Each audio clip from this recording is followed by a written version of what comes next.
ESPN Plus is one of the best apps that you can download for your TV. Well, in today's tech video, I'm going to show you 3 different ways of how you can install ESPN Plus on your Samsung Smart TV.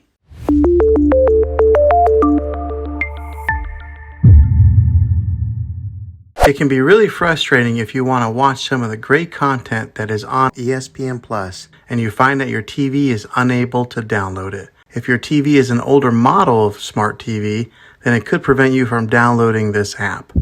So the way that I'm going to show you how to install will be able to work on any model of TV, on any year of TV. You just have to have an HDMI port on your TV to plug into. I recommend getting a Roku stick or an Amazon Fire Stick. Both of these media streaming players have the capability of download ESPN Plus. You then use a Roku or Fire Stick as your main streaming player, which bypasses the operating system on your TV. If you want to spend a little more and get a more robust device that gives you a few more options, then take a look at the Apple TV 4K. All these devices plug into the HDMI port on your TV, no matter how old it is, no matter what model it is. I've had great luck with all these streaming players, and I'll put links in the description down below of where you can get one of them. Well, hopefully this video was helpful for you. If it was, go ahead and click a thumbs up on it. Go ahead and subscribe to my channel. I make tech videos all the time, and I would love to have you back in the next one. Take care.